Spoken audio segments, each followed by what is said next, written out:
नमस्कार मित्रांनो, आदर्श रक्त नमुना कसा घ्यावा याकरिता हा व्हिडिओ तयार करण्यात आलेला आहे। प्रथम या ठिकाणी रक्त नमुना घेण्याचा महत्त्वाचा उद्देश काय आहे ते समजून घेऊया। हिवतापाचा लवकर निदान करून लवकर उपचार करणे याकरिता आपण रक्त नमुना घेतो। हिवतापाचे निश्चित निदान देखील करणे शक्य होते। हिवतापाचा प्रकार आपल्याला या ठिकाणी निश्चित करता येतो, पीव्ही आहे की पीएफ आहे। हिवतापाच्या जंतू प्रकारानुसार लवकरात लवकर उपचार करणे देखील शक्य होते, म्हणून आपण या ठिकाणी रक्त नमुना घेतो। काचेवर रक्त नमुना दोन प्रकारे घेतला जातो, जाड रक्त नमुना, पातळ रक्त नमुना। आता जाड रक्त नमुना आणि पातळ रक्त नमुना कसा घेतला जातो, तर जाड रक्त नमुना हा काचपट्टीच्या दोन्ही कडांच्या 10 mm सोडून आपण अंतर सोडून घेतो।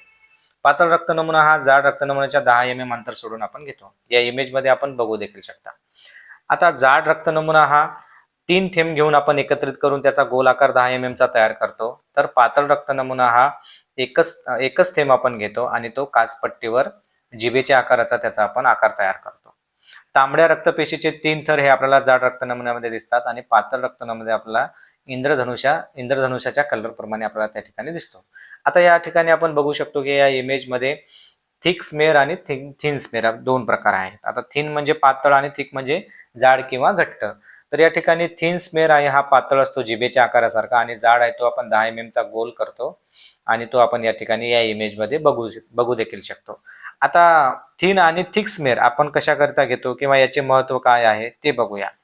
जाड व पातळ रक्त नमुन्यांचे वर्णन कशा पद्धतीने करता येईल।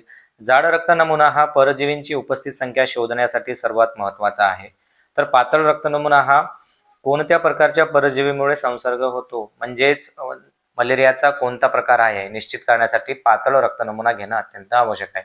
दोन्हीही रक्त नमुन्याचे अनन्यसाधारण महत्त्व आहे, म्हणून दोन्हीही व्यवस्थित घेणं अत्यंत गरजेचं आहे। यानंतर आपण पाहूया की रक्त नमुन्याचे उद्दिष्ट किती असते। 1000 लोकसंख्येमागे 10 रक्त नमुने हे आरोग्य सेवकाला घेणे बंधनकारक आहे। तसेच घेतलेले रक्त नमुने दुसऱ्या दिवशी प्रयोगशाळेत आपण तपासणीकरिता पाठविले पाहिजे, किंवा शक्य तितक्या लवकर तुम्हाला देणे शक्य होत असेल तेवढ्या लवकर आपण प्रयोगशाळेत पाठवले पाहिजे, जेणेकरून तपासणी होऊन लवकरात लवकर निदान झाले पाहिजे। आणि जर एखादा रक्त नमुना पॉझिटिव्ह असेल तर रुग्णाला उपचार वेळेत देणे शक्य होते, म्हणून या ठिकाणी लवकरात लवकर प्रयोगशाळेत आपण रक्त नमुने पाठविले पाहिजे।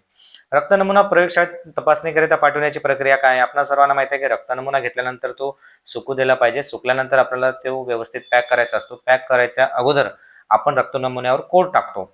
पातळ रक्त नमुन्यावर आपण या ठिकाणी तुमचा रक्त नमुना क्रमांक टाकायचा आहे आणि त्याच्या खाली जो तुमचा बीएस क्रमांक आहे, रक्त नमुना क्रमांक, तो बीएस आपण टाकून घ्यायचा आहे। त्याच्यानंतर SF2 मध्ये आपण व्यवस्थित सर्व माहिती लिहून पॅक करायचा आहे। पॅक करून आपण प्राग केंद्रामध्ये किंवा तुमच्या ज्या ठिकाणी लॅब आहे किंवा प्रयोगशाळा आहे त्या ठिकाणी आपण व्यवस्थित पॅकिंग करून तो तपासणीसाठी मार्गस्थ करायचा आहे। अशा पद्धतीने आदर्श रक्त नमुना कसा घ्यावा छोट्याशा व्हिडिओमधून माहिती देण्याचा प्रयत्न केलेला आहे। जर माहिती आवडली असेल तर आपल्या मित्रांना नक्की शेअर करा। थँक्यू।